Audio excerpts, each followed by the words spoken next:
Chaffetz of Utah is joining us. He's chairman of the House Oversight Subcommittee on National Security. Congressman, what is going on here? I got deep concerns that the president is not as safe as we want and need him to be. I've got questions about leadership, about protocol, and about the training at the Secret Service. Where's your question of leadership, for example?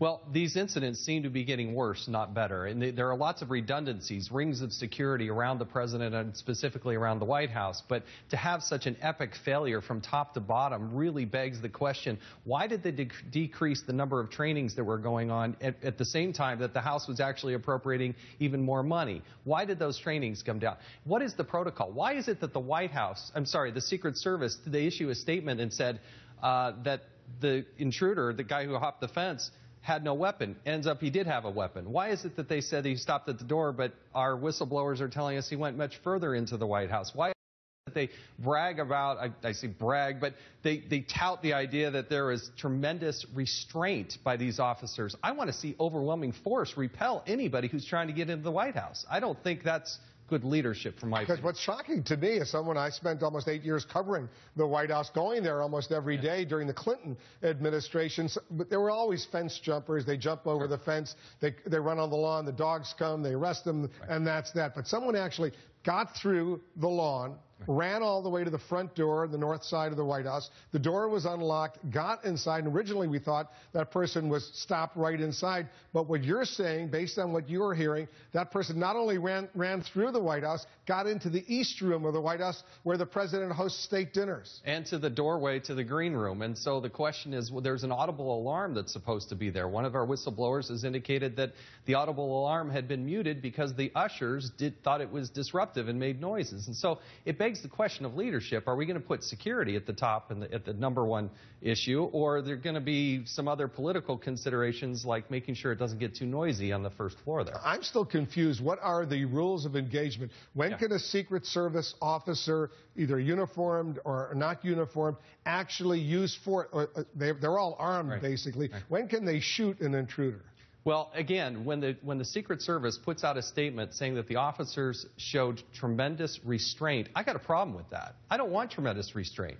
Safety and security of the president, the first family, is priority number one, and securing the White House. You don't know what this person has underneath them. In this day of ISIS and ISIL and terrorists and all this, you don't know if the person has an improvised explosive device, maybe a dirty bomb, some other thing. What if there were 12 people that came over the fence? Then what would they have done? I want to see overwhelming force deter somebody. And when you have a situation where you have the apparent lack of security, you're unfortunately going to invite more attacks, and that's the concern. Is it true that the threats against this president, President Obama, that they're much more than previous presidents? Unfortunately, I think that is true. I've got to see some more solid stats, but the world situation, the historic nature of this president, he's under constant attack. There's a reason why we have such an elaborate security force surrounding the president and the first family. Great men and women who serve there, but they can never, ever, ever make a mistake. Ever. You just can't happen. The Secret Service says they're not providing all this information because there's an ongoing investigation, and as a result, they'll share the information down the road. Are they sharing the information with Congress, with you? Well, we're going to have a hearing tomorrow, and I appreciate the director coming and answering these questions in the light of day. Just because something's embarrassing doesn't mean that it's classified. And so it'll be interesting to see the mix. I don't want to hear the director continue to say, well, that's classified, it's classified, it's classified. In the United States of America, we are self-critical. This is how we make things better, and this is why Congress needs to get involved. And if you don't learn from mistakes, you're bound to repeat those mistakes. Exactly. You got to learn the important lesson. Do you have confidence in the relatively new Secret Service Director, Julia Pearson? I got real questions for her. I know the president has expressed great confidence in the Secret Service, but I have some serious questions. Great men and women, but I question their training, I question the protocol, and I question the leadership. But she's got a lot of experience there, but you think she comes from, what, the same culture? Is that the problem? And she really hasn't made many changes that you want to see? Is that what you're saying? Long term, I think we need to evaluate after 9/11, when they moved Secret Service out of Treasury, put it into Homeland Security, made the director a Senate-confirmed position. Did that become too political? That's a long-term question. We won't answer that tomorrow. But a real question about the structure and how they make these decisions, the protocol. I'd like to see more force, lethal force if necessary. If you can't put a dog or a person in between an intruder into the White House, like to see lethal force. You just cannot let somebody get into the White House. Congressman, I want you to stand by. I want to continue the breaking news coverage. We'll take a quick break. Much more right after this. The breaking news, the man who jumped the fence stormed the White House, overpowered an officer, made it further into the White House than we previously knew. This information comes from Congressman Jason Chaffetz, who's still with us. Congressman, we spoke about that, and it's pretty alarming. But in 2011, shots are fired at the White House in the residence, and for 4 days, nobody knew that shots were fired at the White House. How could that happen?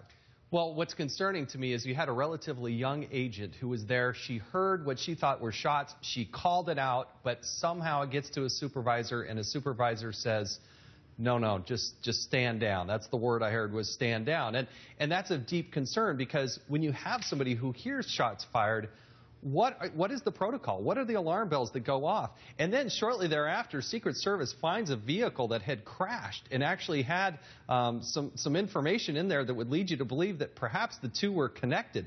But again, that was dismissed, and it wasn't very far from the White House. Then you had local law enforcement actually detain somebody who ended up being the person that they were looking for, but they let him go because the Secret Service didn't put anything out over the bulletins. That person is then detained again in another setting. And again, nothing out from the Secret Service, so they let him go again. It wasn't for 4 days that they figured out that the White House had taken 7 rounds. And that's only because somebody was, a housekeeper at the White House was cleaning up and saw what looked like a bullet wound, and all of a sudden they realized that shots had been fired at the White House. Maybe I'm just being a little naive. I thought that the Secret Service would at least make some rounds and walk around a little bit, because anybody who would have walked up on that second floor with the residents would have noticed broken glass on the ground. So what needs, you're going to have a hearing tomorrow on this whole issue. The director of the Secret Service will be there. What needs to be done? Look, great men and women who are patriotic, they serve this nation, but questions about training, questions about protocol. What is it that is their true objective? I don't buy the idea and the notion that they're supposed to offer great restraint or tremendous restraint, as the Secret Service touts. I don't think that's the right message. I want the Secret Service to know we got their back. You can never let something happen to the White House or the president, and if they have to take more aggressive measures, we got their back. Because you heard all these reports that morale at the Secret Service not good right now. You've heard that. Oh, yeah. It's one of the worst in all the federal agencies, Homeland Security as a whole, but particularly there at the Secret Service. It's very demoralizing to have gone through all of these incidents. They had problems with their Inspector General that hopefully has been cleaned up. The training levels have come dramatically down. They've pay issues. There are lots of things that the Secret Service is dealing with. And then to pat somebody on the back for offering tremendous restraint, I don't think that's the message you want to be sending to all these agents out there. It's clear there are problems, but let's also not lose sight of the fact these men and women of the Secret Service, they do an excellent job. Yeah. They risk their own lives to protect the president, the First Family, and others. Oh, absolutely. I mean, what they do day in and day out, I'm sure it's somewhat mundane, and then all of a sudden everything breaks loose. And I could not be more proud of the individual agents, but I worry that Director Pearson and the leadership there at the Secret Service is failing them. And I question again the training and the protocol. Well, how are we going to reward and recognize these people for the tough that they do? It's just not happening. Well, I know you got a hearing tomorrow. You're going to be grilling the director. We'll talk afterwards, if that's okay with you. Absolutely. All right, Jason Chaffetz of Utah, thanks very much for joining us. Just ahead, a weekend.